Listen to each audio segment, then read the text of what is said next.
વડોદરાની સયાજી હોસ્પિટલમાંથી સામે આવેલી એક ઘટના હાલ સમગ્ર ગુજરાતના આરોગ્ય તંત્ર માટે ચિંતા અને ચર્ચાનો વિષય બની છે. ડોક્ટર પર થયેલા હુમલાના વિરોધમાં રેસિડેન્ટ તબીબોએ અનિશ્ચિત મુદતની હડતાલ શરૂ કરી છે, જેના કારણે હોસ્પિટલની સામાન્ય સેવાઓ પર પણ અસર પડી રહી છે. દર્દીઓની લાઈનો વધી રહી છે અને સારવારમાં વિલંબ થઈ રહ્યો છે. તે ઉપરાંત તંત્ર પર પણ દબાણ વધી રહ્યું છે.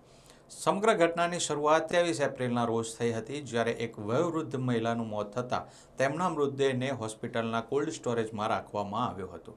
2 દિવસ બાદ એટલે કે 29 એપ્રિલે જ્યારે પરિવારજનો મૃતદેહ લેવા પહોંચ્યા ત્યારે તે ડિકમ્પોઝ હાલતમાં જોવા મળ્યો હતો.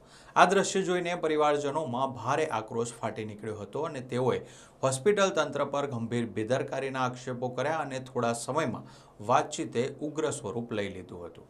આક્રોશિત પરિવારજનો અને અન્ય લોકોના ટોળાએ હોસ્પિટલમાં હોબાળો મચાવ્યો હતો અને સ્ટાફ સાથે ઉગ્ર બોલાચાલી કરી હતી. આ દરમિયાન તબીબો પર હુમલો કરવામાં આવ્યો હોવાના પણ આક્ષેપો સામે આવે છે. રેસિડેન્ટ ડોક્ટરોના જણાવ્યા અનુસાર પરિસ્થિતિ એટલી બેકાબૂ બની ગઈ હતી કે એક મહિલા રેસિડેન્ટ ડોક્ટરને ખેંચીને લાંબા અંતર સુધી માર મારવામાં આવ્યો હતો. અન્ય તબીબો સાથે પણ દુર્વ્યવહાર થયો હતો, જેમાં કપડાં ફાડવા અને ધમકી આપવાના બનાવો પણ સામેલ છે.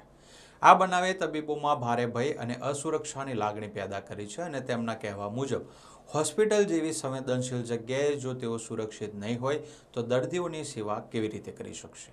આ પ્રશ્ન સાથે રેસિડેન્ટ તબીબોએ હડતાળનો માર્ગ અપનાવ્યો છે. તેઓએ સ્પષ્ટ શબ્દોમાં જણાવ્યું છે કે સુરક્ષા વ્યવસ્થા મજબૂત ન કરવામાં આવે ત્યાં સુધી તેઓ કામ પર પરત ફરશે નહીં.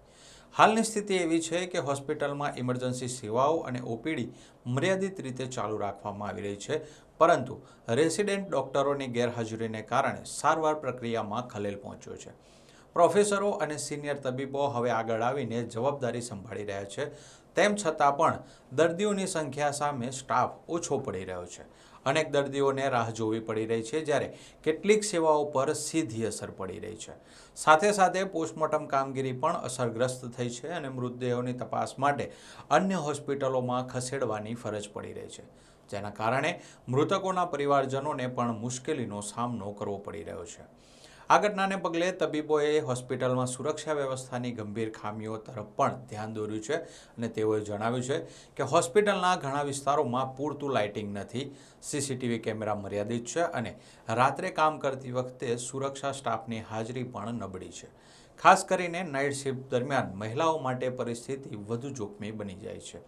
તબીબોની માંગ છે કે હોસ્પિટલમાં દરેક સંવેદનશીલ વિસ્તારમાં સીસીટીવી કેમેરા લગાવવામાં આવે, કાયમી સિક્યુરિટી ગાર્ડ્સની તૈનાતી કરવામાં આવે અને અંધારા વિસ્તારોમાં પૂરતું લાઇટિંગ સુનિશ્ચિત કરવામાં આવે. તેઓએ આ મુદ્દે તાત્કાલિક પગલાં લેવા સરકારને અપીલ કરી છે. પરિસ્થિતિની ગંભીરતાપૂર્વક લઈને જિલ્લા પ્રશાસન પણ હરકતમાં આવ્યું છે અને જિલ્લા કલેક્ટર અને જોઈન્ટ સીપી હોસ્પિટલ ખાતે પહોંચી ગયા હતા અને તબીબો સાથે બેઠક કરી તેમની માંગણીઓ સાંભળી છે. આ બેઠકમાં હોસ્પિટલના અધિકારીઓ અને સુપ્રિન્ટેન્ડન્ટ ડોક્ટર પણ હાજર રહ્યા હતા. પ્રશાસન દ્વારા તબીબોને વિશ્વાસ અપાવવામાં આવ્યો છે કે તેમની સુરક્ષા માટે જરૂરી પગલાં લેવામાં આવશે. બીજી તરફ પોલીસ વિભાગે પણ આ મામલે ઝડપી કાર્યવાહી શરૂ કરી છે. રાવપુરા પોલીસ સ્ટેશન દ્વારા કેટલાક આરોપીઓને ઝડપી લેવામાં આવ્યા છે અને અન્ય લોકોની ઓળખ કરવા માટે સીસીટીવી ફૂટેજ અને ટેકનિકલ પુરાવાઓના આધારે તપાસ ચાલી રહી છે. આરોપીઓ સામે ભારતીય ન્યાય સંહિતા હેઠળ ગુનો નોંધવામાં આવ્યો છે અને સાથે સાથે મેડિકલ સર્વિસ પર્સન્સ અને ઇન્સ્ટિટ્યુશન એક્ટ હેઠળ પણ કડક કાર્યવાહી કરવામાં આવી છે. તબીબોને કહેવું છે કે તેઓ પરિવારજનોની લાગણીઓને સમજતા હોય છે, કારણ કે પોતાના સગાના મોત પછી આક્રોશ સ્વાભાવિક છે, પરંતુ હિંસા કોઈપણ પરિસ્થિતિમાં સ્વીકાર્ય નથી. તેઓ માને છે કે સમસ્યાનો ઉકેલ વાતચીત દ્વારા લાવી શકાય, પરંતુ તબીબો પર હુમલો કરવો યોગ્ય નથી. જિલ્લા કલેક્ટરે તબીબોને સમજાવવાનો પ્રયાસ કર્યો છે કે હડતાલને કારણે ગરીબ અને જરૂરિયાતમંદ દર્દીઓને ભારે મુશ્કેલી પડી રહી છે. તેમણે તબીબોને માનવતાના ધોરણે હડતાલ સમેટવાની અપીલ કરી છે. તેમ છતાં તબીબો પોતાના મુદ્દે અડગ છે અને સુરક્ષા અંગે સ્પષ્ટ ખાતરી મળ્યા વગર હડતાલ સમાપ્ત કરવા તૈયાર નથી. હાલમાં તબીબો અને પ્રશાસન વચ્ચે ચર્ચા ચાલુ છે અને રાજ્ય આરોગ્ય વિભાગ પણ ઘટનાની નજીકથી નજર રાખી રહ્યો છે. આ ઘટનાએ ફરી એકવાર દેશભરમાં તબીબોની સુરક્ષા અંગે મોટા પ્રશ્નો ઊભા કર્યા છે. આવી સ્થિતિમાં હવે સૌથી મોટો સવાલ એ છે કે શું તબીબોને તેમની માંગ મુજબ પૂરતી સુરક્ષા મળશે? શું હડતાળ ટૂંક સમયમાં સમાપ્ત થશે? અને સૌથી મહત્વનું, શું આવી ઘટનાઓને રોકવા માટે કોઈ લાંબા ગાળાનો ઉકેલ લાવવામાં આવશે? ત્યારે સમગ્ર મામલે હવે સૌની નજર સરકાર અને પ્રશાસનના આગામી પગલાં પર ટકેલી છે. પેશન્ટના સગા સંબંધીઓ આવ્યા ત્યારે સૌપ્રથમ તો એમણે ત્યાં જે પ્યુન ડ્યુટી ઉપર હતા એમના ઉપર હુમલો કર્યો અને ત્યાર પછી મહિલા ડૉક્ટર સહિતના ડૉક્ટર્સ ઉપર હુમલો કર્યો છે. આ ખરેખર ખૂબ ગંભીર બાબત છે. ડૉક્ટર્સની સુરક્ષા જાળવવી એ આપણા બધાનો સહિયારો પ્રયત્ન હોવો જોઈએ. ડૉક્ટર્સ તમામ આપણી હોસ્પિટલના સેટઅપમાં નિર્ભીક રીતે સ્વતંત્ર રીતે કામ કરી શકે એ દિશાના પ્રયત્નો અમારા પણ છે. પોલીસે પણ પ્રોમ્પ્ટ રિસ્પોન્સ કરીને આ કિસ્સામાં 6 આરોપીને ઝડપી પડ્યા છે. સિક્યુરિટી બાબતે મુદ્દાઓ છે, સીસીટીવી બાબતે મુદ્દાઓ છે, અન્ય જે મુદ્દાઓ હતા તમામ મુદ્દાઓ બાબતે આપણે ખૂબ ગંભીરતાથી ચર્ચા પણ કરી છે. એમના પ્રતિનિધિઓ સાથે મેં પણ ઘણો લાંબો સમય સુધી ચર્ચા કરી, એમને એશ્યોરન્સ પણ આપ્યા છે આ મુદ્દાઓનું સંપૂર્ણ નિરાકરણ થાય એ દિશાના પ્રયત્નો પણ સહિયારો કરેલો છે.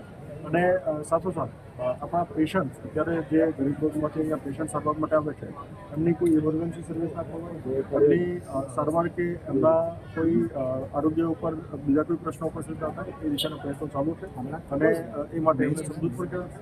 વિગતવાર સમગ્ર ડૉક્ટરની ટીમ હતી, રિપ્રેઝેન્ટેટિવ હતા, એટલે એમના સમગ્ર ટીમ સાથે ચર્ચા કરીને એમનો નિર્ણય પણ જવાનું છે અને શક્ય હોય ત્યાં સુધી આપણે સેવાઓ પૂર્વ ચાલુ થાય. પ્રાથમિક રીતે મારી પાસે જે વિગતો મળી છે, પેશન્ટનું નિધન ખૂબ શરૂઆતના તબક્કે થયેલું હતું.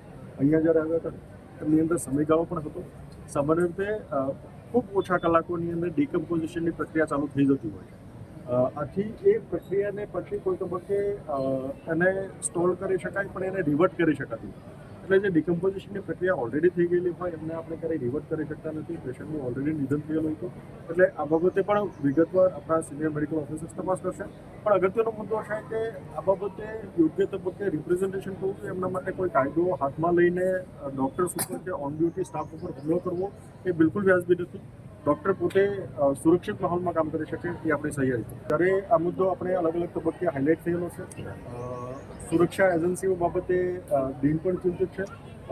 એમનો અગત્યનો મુદ્દો છે કે એમની જે સિક્યુરિટી પર્સનલ છે એમની સ્ટાફના નંબર્સ પૂરતા નથી. આ બાબતે આપણે રાજ્ય સરકારને વાત પણ કરી છે અને આ બાબતે એમનું ત્વરિત નિરાકરણ થાય, વધારાનું સિક્યુરિટી ડિપ્લોયમેન્ટ થાય એ દિશાના પ્રયત્નો પણ આપણે છે.